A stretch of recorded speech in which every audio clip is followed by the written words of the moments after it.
मुंबईतील बोरिवली पश्चिम येथील नवीन हरिलाल भगवती रुग्णालयाच्या खासगीकरणाच्या विरोधात ठाकरे गटाचे आंदोलन सुरू आहे। या आंदोलनात शिवसेना उपनेते विनोद घोसाळकर, आमदार विलास पोतनीस, यूबीटी शिवसेना पदाधिकारी व कार्यकर्ते तसेच भगवती रुग्णालयाचे कर्मचारी देखील मोठ्या संख्येने उपस्थित होते। नवीन कर्मचाऱ्यांची भरती केली जात नाही। 1000 खाटांच्या नवीन हरिलाल भगवती रुग्णालयाचे खासगीकरण केले जात आहे, ज्यासाठी निविदा काढल्या जात आहेत।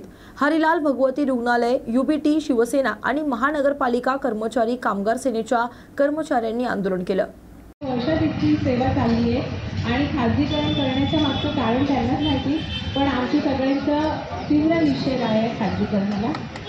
सगळ्यात प्रथम कर्मचारी स्वतःचा विचार नाही करत आहेत, इथे रुग्णांचा पण विचार करतात। पण आयटी कॉलनीपासून पालघरपर्यंत आता बरेच रुग्णालय आपले खासगीकरणाला गेलेले आहेत, पण त्या खासगीकरणाच्या मागचं कारण फक्त त्यांचं खिसे भरणं आहे आणि कर्मचारी कमी करून त्यांना आम्हाला वाटवं लावायचं आहे। आणि पुढची पिढी आता सगळे आमच्या घरातलेही सांगतायत की आम्हाला पुढच्या पिढीला गव्हर्नमेंट जॉब, म्युन्सिपल जॉब मिळणं कठीण आहे, कारण का हे सगळ्याच्या मागचं राजकारण फक्त खासगीकरण आहे। तर आमचा सर्व कर्मचारी वर्गातर्फे या खासगीकरणासाठी तीव्र निषेध आहे। निषेध निषेध निषेध। काय म्हणाल आज आपण भगवती आंदोलनाचा नेमका विषय काय आहे? मुंबई महानगरपालिकेच्या इतिहासातील भगवती रुग्णालय खासगीकरणाचा हा जो निर्णय आहे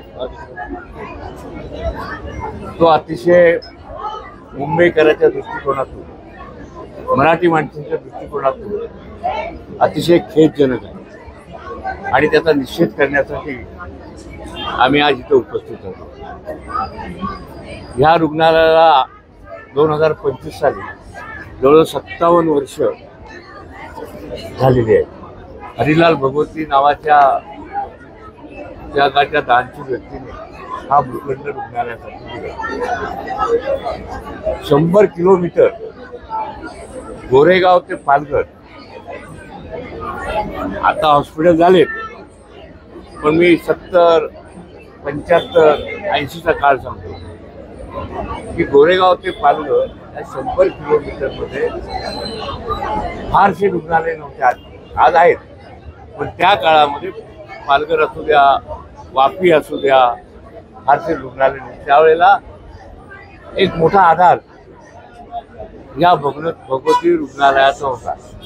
मी ज्यावेळेला 2005-8ला बघितलं, 65,000 ओपीडी इथं होती, 65,000 पेशंटची नोंद इथं झालेली आहे।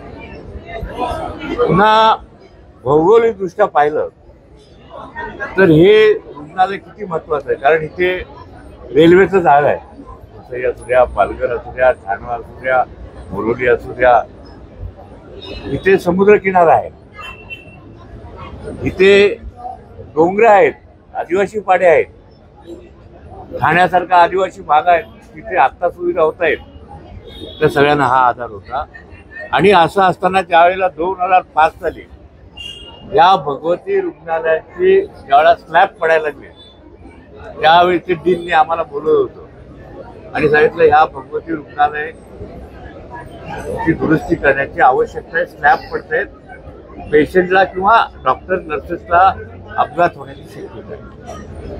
त्यावेळेला आमचे महापौर होते, मला आठवत आहे की साधारण त्या काळामध्ये ह्या सगळ्या धरणामध्ये सुनील प्रभू आणि सुभाराव असे 2 महापौर ह्या काळामध्ये या भगवतीच्या वाटचालीमध्ये होऊन गेले। त्यावेळेला आम्ही माननीय शिवसेनेचे पक्षप्रमुख माजी मुख्यमंत्री उद्धवजींकडे गेलो आणि सांगितलं की आम्हाला केईमच्या धर्तीवर या उपनगरामध्ये बोरिवलीमध्ये हॉस्पिटल पाहिजे आणि ताबडतोब तात्काळ महापौरांना बोलवून आयुक्तांना सूचना देऊन माननीय उद्धवजींनी सांगितलं की बाबा इथे स्पेशालिटी आणि सुपर स्पेशालिटी, कारण आज केएमला जायचं म्हणजे 2-2.5 तास प्रवासाला लागतात, रुग्णाचे हाल होतात।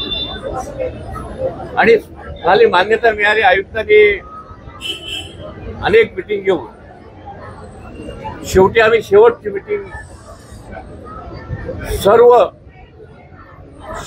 पक्षीय नगरसेवक 26 ऑगस्ट 2006 साई समितीच्या सभागृहात सर्व कमिट्यांचे अध्यक्ष होते, एकच नाही, मुंबई महानगरपालिका सर्व कमिट्यांचे अध्यक्ष, सर्व अतिरिक्त आयुक्त, आमचे आर नॉर्थ आर साऊथचे वॉर्ड ऑफिसर आणि महापौर गोपाळ शेट्टी त्यावेळेचे खासदार, या आम्ही सगळ्यांनी एक मिटिंग घेतली आणि त्या गटनेते आणि त्या मिटिंगमध्ये गटनेत्यांनी निर्णय असा घेतला की भगवती हॉस्पिटल हे 1000 खाटांचं असायला पाहिजे आणि ते 3 टप्प्यात आपण करूया. मान्यता मिळाली, टेंडर निघालं.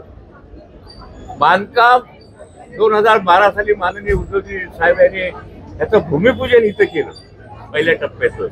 दुसऱ्या टप्प्याचं भूमिपूजन माडेश्वर महापौरांनी केलं. काम सुरू झालं. आज जवळजवळ काम 75% काम सुरू झाले. 320 कोटी, आकडा लक्षात घ्या, 320 कोटी मुंबई महानगरपालिकेने खर्च केले.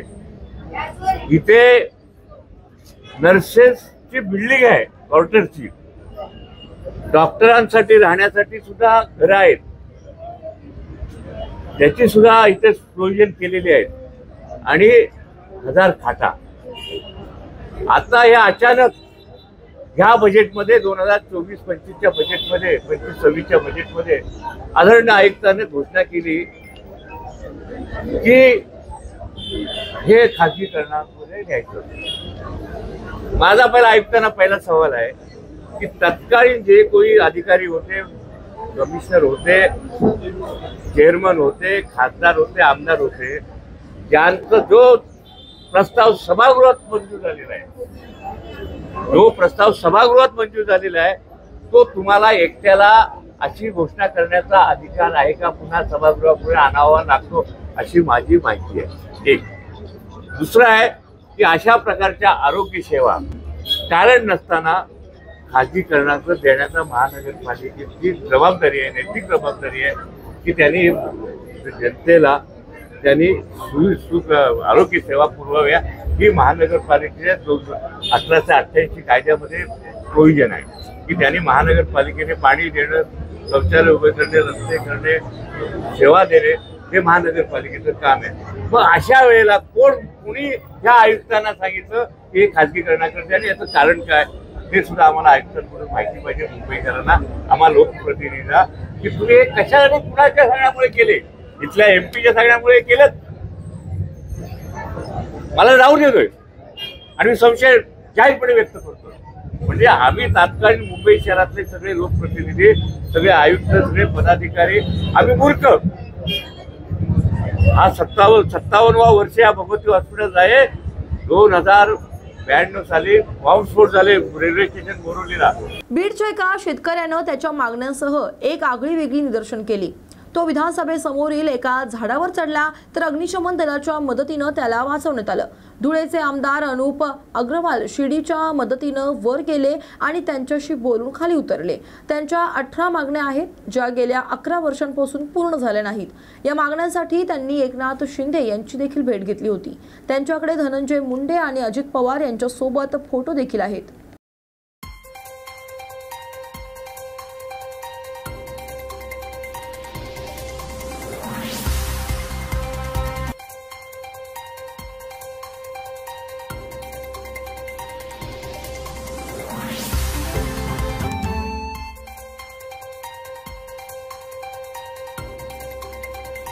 आंदोलक झाडावरून उतरला आहे. त्याची उपमुख्यमंत्री अजित पवार आणि मुख्यमंत्र्यांशी भेट घालून देण्यासाठी प्रयत्न करतोय आमदार अनुप अग्रवाल यांची माहिती.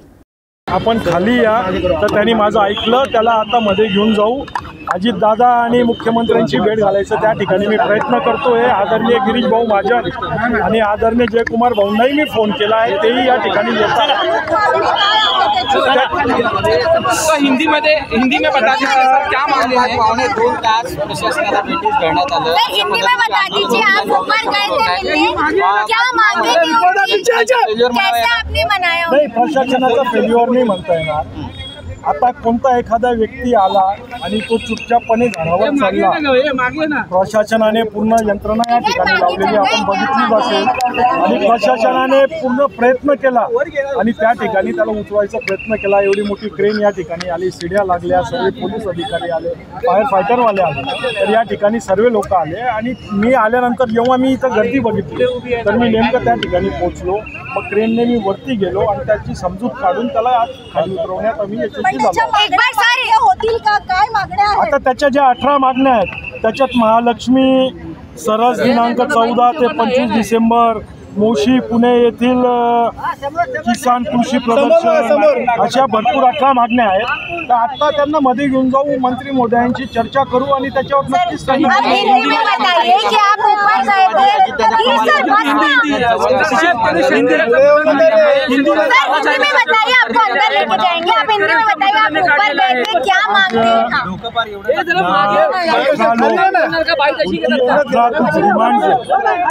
इंजीनियर है, शेतकरियों के बारे में 18 डिमांड है, चला हुआ था, उसको यहाँ नीचे उतारने में हम कामयाब हुए. उनकी कुल 18 मांगनी है खेती के बारे में, अलग अलग मांगनी है और वो हमारे अंदर मंत्री महोदय से बात करके, मुख्यमंत्री महोदय से बात करके सॉल्व करने की कोशिश करते हैं. गोंदिया शहरातील मुख्य प्रवेश चौक कुडवा नाका येथे अनेक अपघात होत असल्याने मागील अनेक दिवसांपासून या परिसरातील लोकांची या चौकात ट्रॅफिक सिग्नल लावण्याची मागणी होती.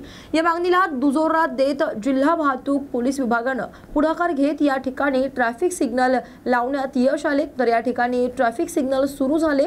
आता या ठिकाणी होणाऱ्या अपघातांवर आळा बसणार. तर या कुडवा चौकात ट्रॅफिक सिग्नल लागल्याने नागरिकांना सुद्धा वाहतूक पोलिसांचं आभार मानलं.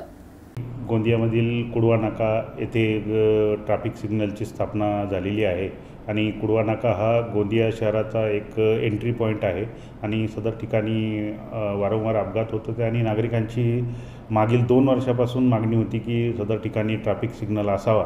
त्यानुसार गोंदिया जिल्ह्याचे पोलीस अधीक्षक आदरणीय गोरख भामरे साहेब यांच्या प्रयत्नातून आणि मार्गदर्शनातून नगर परिषदचे CO श्री संदीप चिंत्रवार साहेब यांच्या पुढाकाराने आज रोजी कुडवा चौक येथे ट्रॅफिक सिग्नलची स्थापना करून त्या सिग्नलद्वारे वाहतूक नियमनाचे कार्य उत्कृष्टरित्या सुरू झालेले आहे आणि सदर ठिकाणी ही वाहतूक सिग्नलची फारच आवश्यकता होती जी आज पूर्ण झालेली आहे. त्यामुळे अपघातावर नक्कीच आळा बसणार आहे. सार्वजनिक बांधकाम विभागात मानधन झेरॉक्सची लाखो रुपयांची बिले जाणून बुजून अडविल्याचा आरोप करत भादोला येथील गणेश शिंदे या झेरॉक्स ऑपरेटरनं बुलढाण्यात 24 मार्चपासून बेमुदत उपोषण सुरू केले.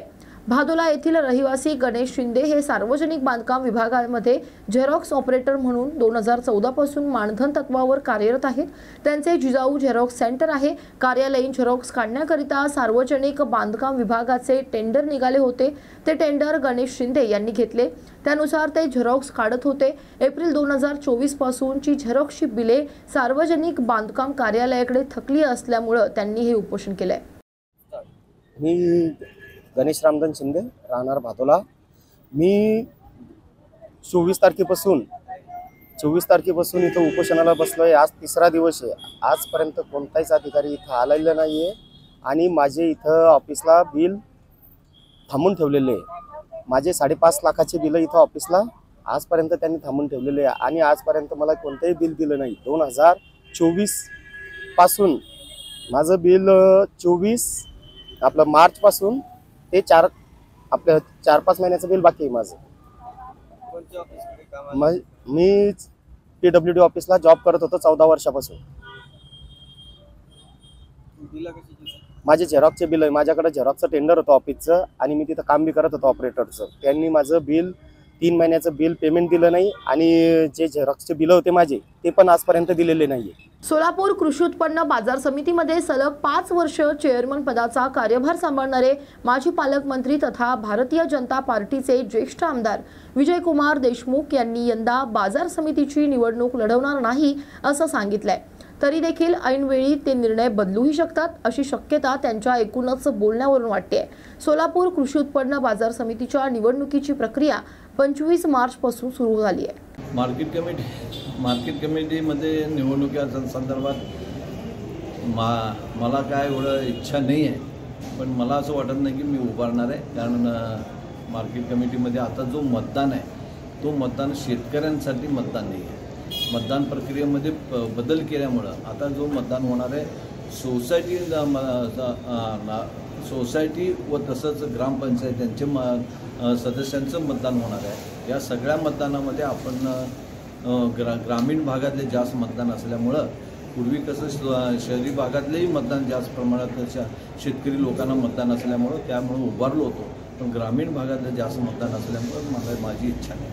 चिपळूण पिंपळी येथे सकाळच्या सुमारास एका भंगार गोडाऊनला भीषण आग लागली. आगीनंतर आकाशात धुराचे मोठे लोट पाहायला मिळाले.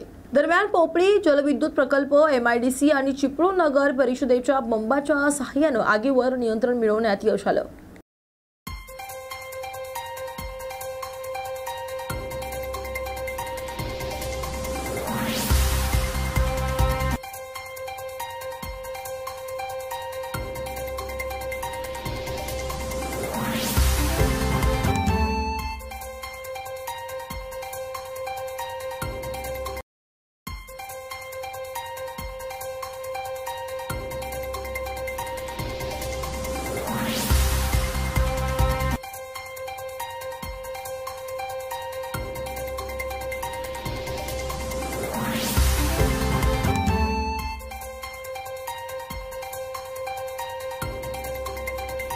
अचानक आलेल्या अवकाळी पावसामुळे बार्शी तालुक्यातील राळेरास मधील टरबूज बाग मातीमोल झाली आहे. एकीकडे सोलापूर जिल्ह्यातील तापमान दिवसेंदिवस 40च्या पल्ल्यात जात असल्यानं फळपिकांना तण धरणे झालं होतं.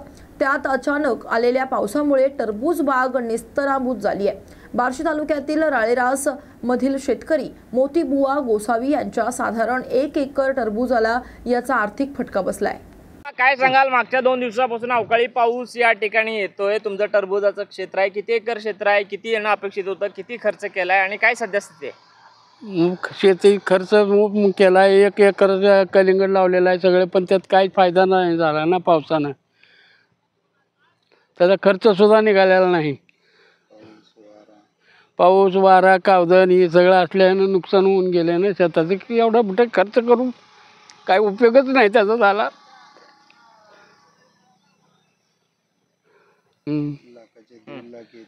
1 लाख रुपये खर्च केला, पण त्याचे काहीतरी मोबदला 1-2 लाखाच्या आसपास तर येईल असं वाटत होतं, पण आम्हाला ते मोबदला केलेला सुद्धा फायदा नाही झाला. तर काय करायचं मग?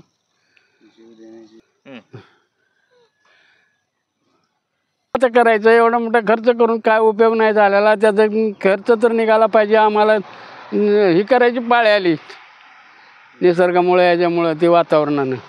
फाल्गुन वद्य भागवत एकादशी निमित्तानं पंढरीत भाविकांची मोठी गर्दी झालेलं पाहायला मिळत आहे. नामदेव पायरी, महाद्वार, चंद्रभागा नदी यांसह दर्शन रांग ही भाविकांनी गजबजून गेली आहे.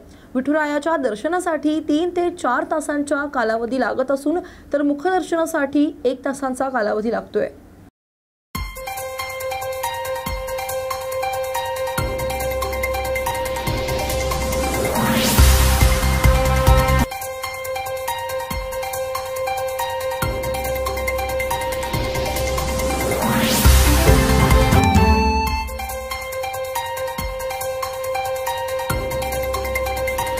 आगामी सण उत्सव आणि सोशल मीडिया आक्षेपार्ह पोस्ट करून उद्भवणाऱ्या परिस्थितीला हाताळण्यासाठी बुलढाणा पोलिसांनी आज जयस्तंभ चौकमध्ये मॉक ड्रिल केली.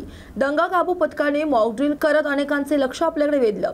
तर दंगाग्रस्त सदृश्य परिस्थिती निर्माण झाली की रिस्पॉन्स कसा होईल व परिस्थितीवर नियंत्रण कसं मिळवायचं याच पद्धतीचा हा डेमो असतो, अशी प्रतिक्रिया बुलढाणा शहर पोलीस स्टेशनचे पोलीस निरीक्षक नरेंद्र ठाकरे यांनी दिली आहे.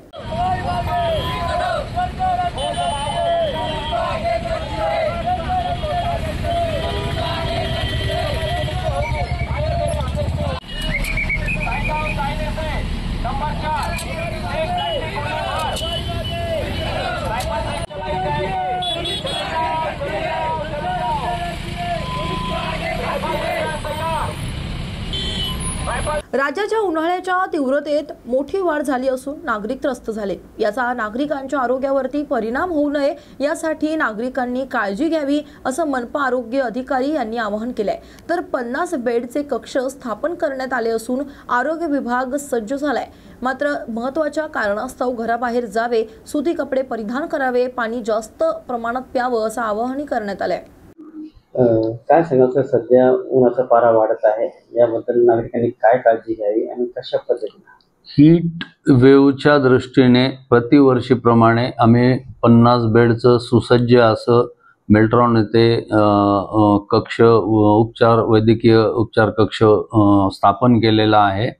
त्या ठिकाणी राऊंड द क्लॉक आम्ही ड्युटी लावलेली आहे. ॲम्ब्युलन्सची तिथं व्यवस्था आहे आणि आपण त्याच्याबद्दल जी जनजागृती आहे त्याच्याबद्दल जाहीर निवेदन सुद्धा आपण वर्तमानपत्रातून दिलेलं आहे.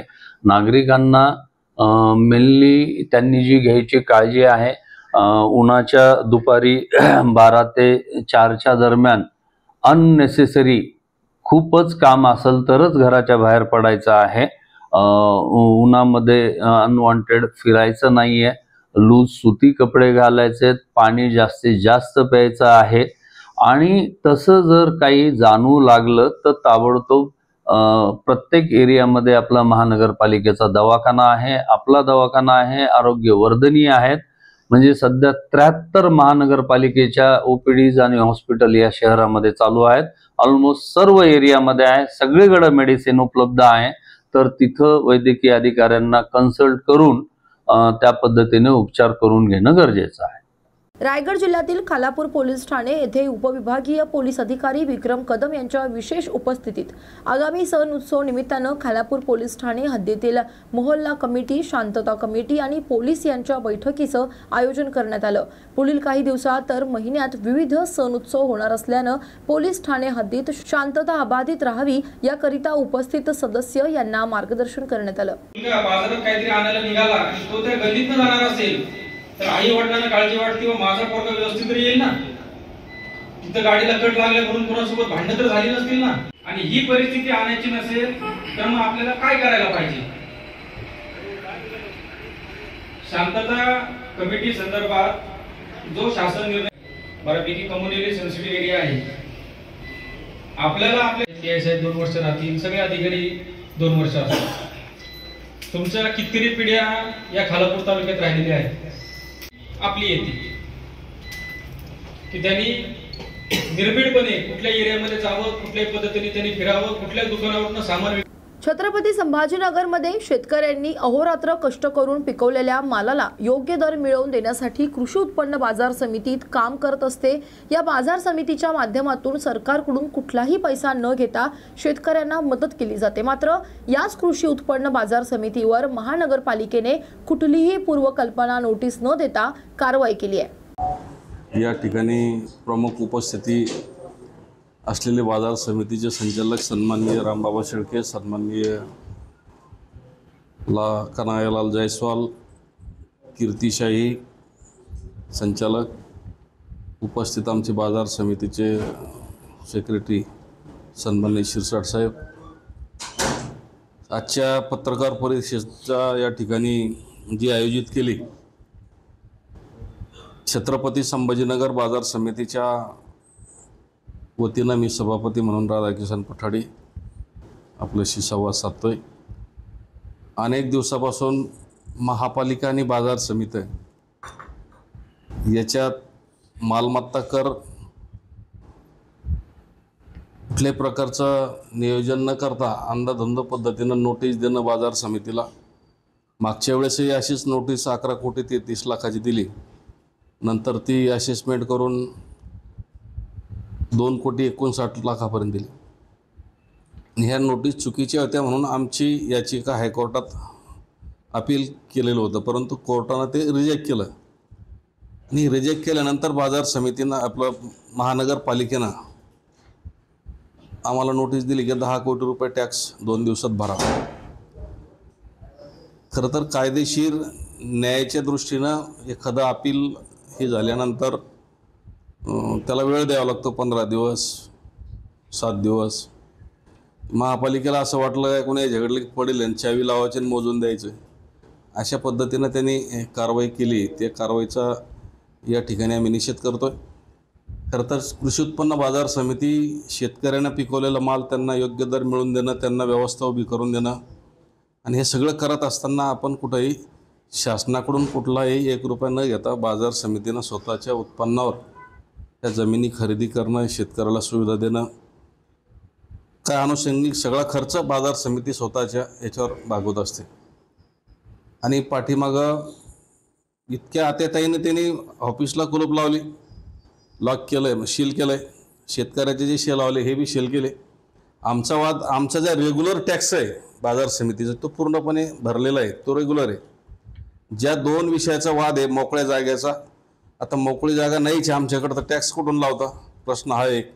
दुसरा विषय असा आहे की जी 5 शेल लावले आपल्याकडे 1 ते 5 की शेतकऱ्यांना माल उत्पादन केल्यानंतर त्याचा माल भिजू नये, ते सुरक्षित असला पाहिजे, त्याच्यासाठी 2 इकडून व्यापाऱ्याचं दुकान आहे, मध्ये ते शेल लावले. शेतकऱ्याचा माल आल्यानंतर त्या ठिकाणी उतरले जातो आणि त्या मालाचं नुकसान होणे, पाण्या पावसापासून संरक्षण मिळण्यासाठी आपण ते 5 शेल लावले.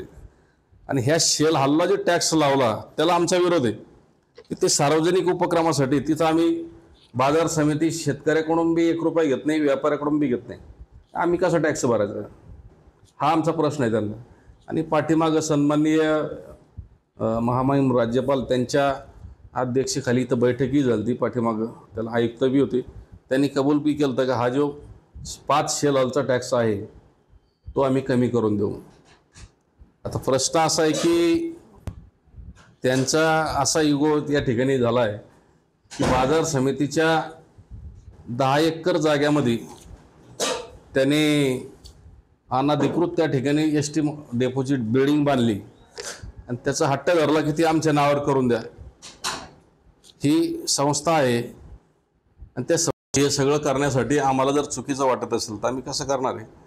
त्यांनी कुठंही बाजार समितीची परवानगी न घेता त्या ठिकाणी बिल्डिंग बांधली, ST डेपो बांधला आणि आमचा त्याला विरोध आहे. आणि तो विरोध त्यांच्या सोयीनं करून घेण्यासाठी अनेक आमच्या आता बांधकामाच्या परवानग्या दाखल केल्या, तर जाणीवपूर्वक देत नाही की नाही ती जागा आम्हाला रजिस्ट्री करून द्या त्यावेळी देऊ. पण आम्ही कुठेही महापालिकेला जागा दिलेली नाही, यापुढेही देणार नाही. आम्ही ते कायदेशीर वाद न्यायालयात लढणार आहोत. डेपोच्या बाबतीत बी न्यायालयामध्ये वाद आहे. त्यांनी तोंडी युक्तिवादात त्या ठिकाणी सांगितलं आहे की आम्ही बांधलंच नाही, तर ते समोर येईल जे काय असेल ते. परंतु ही जी कारवाई केली आयुक्त साहेबांना, या संदर्भात आम्ही तालुक्यामध्ये शेतकऱ्याशी चर्चा करणार आहोत, या बाबतीत काय भूमिका घ्यायची. आणि शेतकऱ्याच्या संस्था त्याला जर ठेवायच्या नसतील आणि शेतकऱ्याच्या मालाला इथं संरक्षण द्यायचं नसेल तर तो आता आयुक्तांना त्या याच्यावर निर्णय घ्यावा. त्यांना हे शेल लागत असेल तर आम्ही त्यांना देऊन टाकू, तुम्ही येऊन राहा मला इथं. कारण इथं कुठली सुविधा देत नाही. व्यापारी कमीत कमी 4 कोटी रुपये इथून टॅक्स भरतात.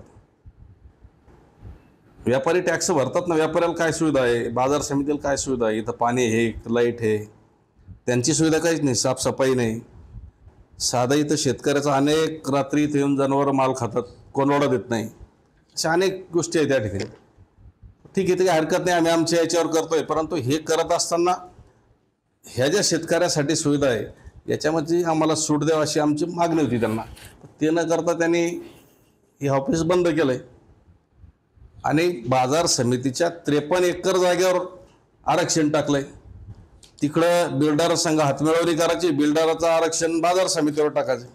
आज आमच्याकडे जागा नाही आहे, शेतकऱ्याला आपल्याला जर एक्सपेन्शन करायचं ठरलं मार्केट तर जागाच कुठे. असे वेगवेगळे विषय आहे.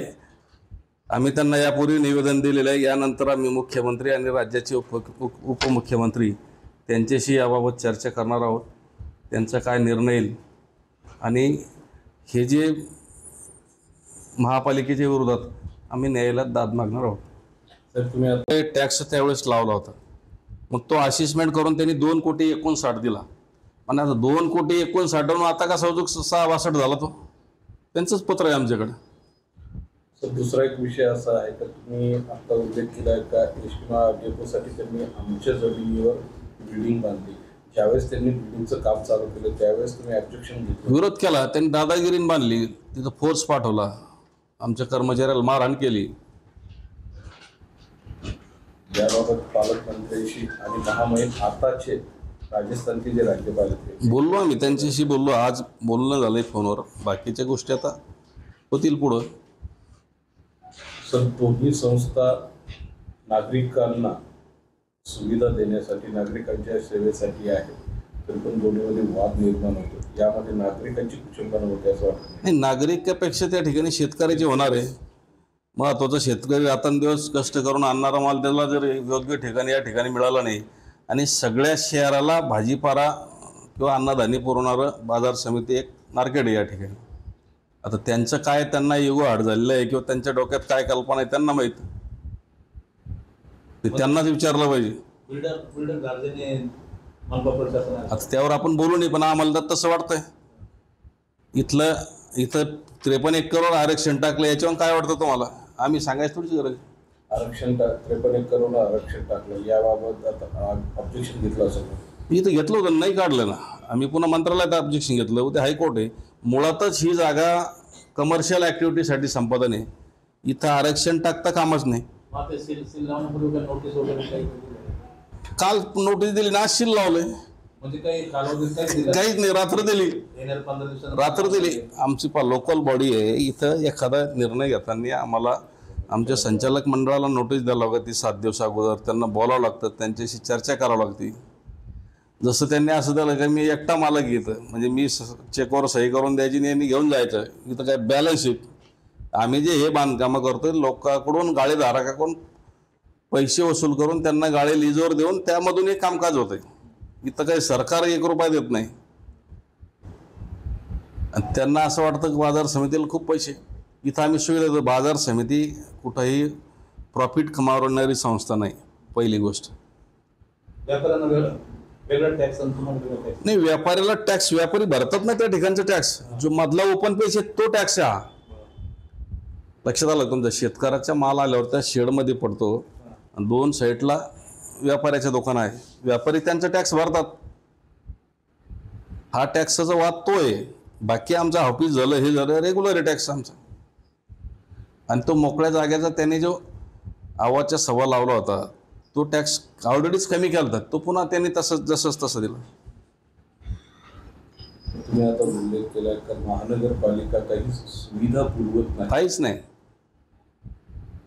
जालन्यात बाजार समिती आहे, त्यांना महापालिकेने किती टॅक्स लावला ते विचारा. सिल्लोडला आहे, पैठणला आहे, राज्यामध्ये आहे ना सगळ्या ठिकाणी.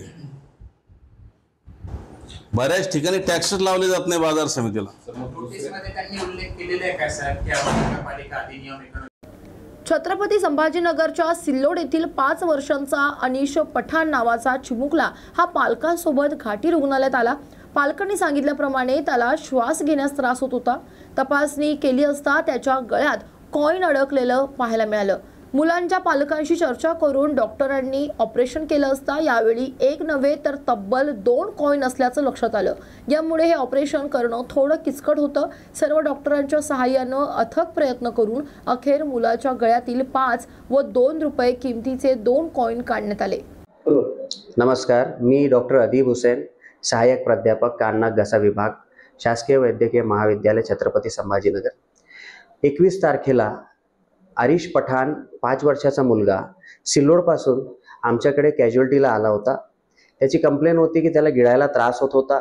काही घेतलं तर वारंवार त्याला उलट्या होत होते.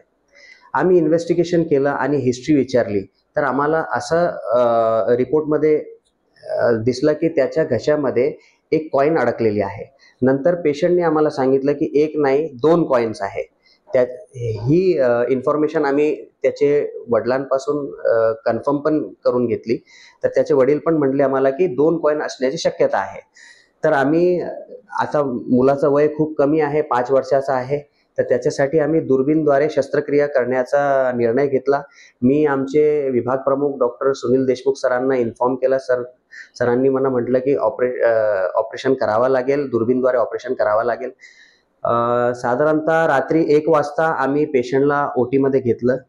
पूर्ण भूल देऊन दुर्बीणद्वारे आम्ही शस्त्रक्रिया पार पाडली. शस्त्रक्रियामध्ये आम्हाला आढळलं की 2 कॉइन होते, एका मागे एक चिटकलेले. दुर्बीणद्वारे आम्ही फोर्सेप यूज करून ते दोन्ही कॉइन्स काढून घेतले. शस्त्रक्रिया सक्सेसफुल झाली आणि पेशंटला कॉम्प्लिकेशन्स पण नाही आहे.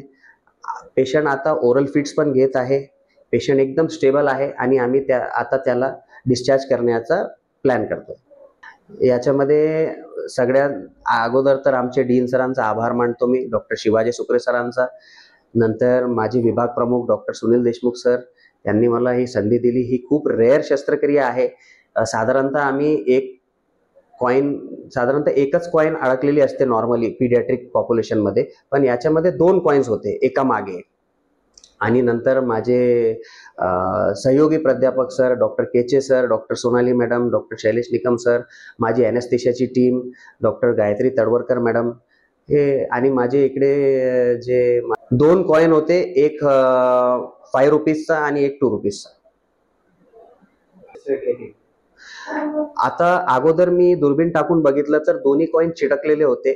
तर माझं मेन जे आहे ऑपरेशन करण्यामागे मेन इम्पॉर्टंट स्टेप हे होतं की कॉईन काढायचे एकाच अटेम्प्टमध्ये काढायचे आणि कॉम्प्लिकेशन न करता काढायचे, कारण की मुलाचं वय खूपच कमी आहे. तर अगोदर मी फोर्सेप ॲप्रोप्रिएट साईजचा फोर्सेप चूज केला. कॉईन्स एका मागे एक चिडकलेले होते आणि त्याच्यामुळेच मला थोडाफार इझी अप्रोच भेटला आणि एकाच अटेम्प्टमध्ये मी दोन्ही कॉईन्सला ग्रॅब केला आणि नंतर हळूहळू काढून घेतलं. 14 ऑक्टोबर 2024चा शासन निर्णय लागू करून 20% टप्पा अनुदान देणं हा प्रमुख मागणीसाठी आज शिक्षकांनी आंदोलन केलंय. आतापर्यंत अंमलबजावणी झाली नाही, यामुळे एका शिक्षिकेनं आपले हक्काचे वेतन पदरात पाडून घेण्यासाठी आझाद मैदान मुंबई येथे स्वतःला दहन करण्यासाठी आपल्या अंगावर रॉकेल ओतून जाळून घेण्याचा प्रयत्न केला. शेतकऱ्यांच्या आत्महत्यानंतर सरकार शिक्षकांच्या आत्महत्यांना प्रोत्साहन देऊ इच्छिते का, असा प्रश्न शिक्षक संघटनेचे अध्यक्ष शिवराम मस्के यांनी उपस्थित केलाय.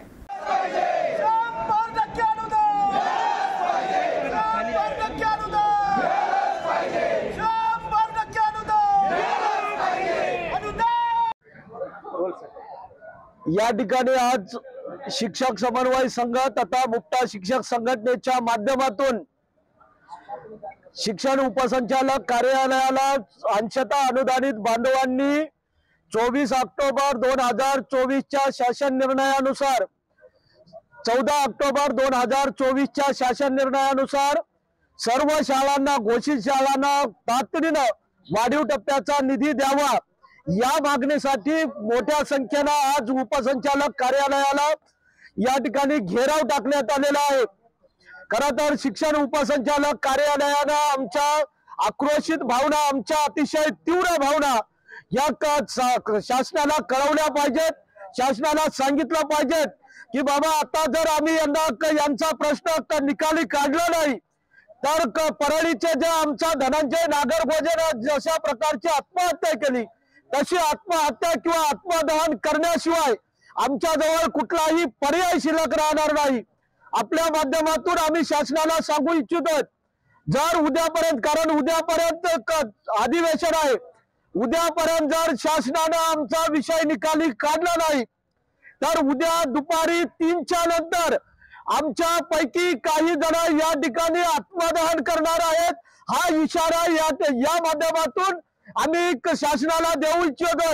जर उद्या आमच्या एखाद्या कर्मचाऱ्याचं काही भलं वाईट झालं तर याच्यासाठी सर्वस्वी जबाबदार अर्थ विभाग आणि शासन हे राहील, हे आम्ही या ठिकाणी निक्षून सांगत आहेत. त्याचबरोबर शिक्षण उपसंचालक कार्यालयातील अधिकाऱ्यांनाही सांगतोय की आमचा हा विषय तातडीनं आणि शक्य तेवढ्या तीव्रतेनं शासनापर्यंत त्यांनी कळवला पाहिजे. उद्या जर कुठल्या एखाद्या कर्मचाऱ्यानं जीवाचं काही बरं वाईट या ठिकाणी केलं तर याच्यासाठी सर्वस्वी जबाबदार शासनातले प्रशासकीय अधिकारी व वित्त विभाग हाच असेल, या ठिकाणी आम्ही जाहीरपणे घोषित करत आहोत. 4 दिवसापूर्वी आपण आंदोलन केलं होतं, त्यावेळेस खरं तर हे आमचं आंदोलन सातत्याने सुरू आहे. आज गेल्या 15 ते 20 दिवसापासून आझाद मैदानी या ठिकाणी सुद्धा आंदोलन आहे, परंतु शासन या बाबतीमध्ये दखल घ्यायला तयार नाही. शासनाला कदाचित वाटायला लागलेलं आहे की शेतकऱ्यासारखं या शिक्षकांनी सुद्धा पुरोगामी महाराष्ट्राला लाजवणारी गोष्ट, आत्महत्येची गोष्ट केली पाहिजे. असंच कदाचित जर शासनाचं धोरण असेल तर पहिली आत्महत्या करणारा शिवराम मस्के उद्या या ठिकाणी असेल, हे मी आपल्या माध्यमातून सांगतोय.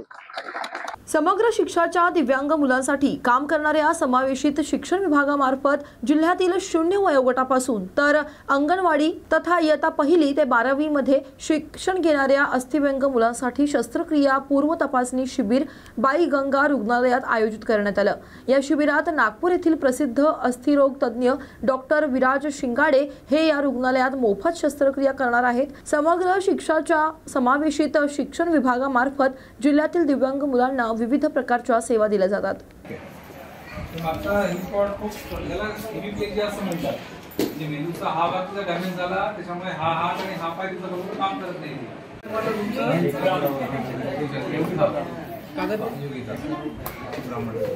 ब्राह्मणचं कसं आहे की तिच्या दोन्ही हाताला डिसॅबिलिटी आहे, याला रेडियल क्लब हँड असं म्हणतात, ठीक आहे ना।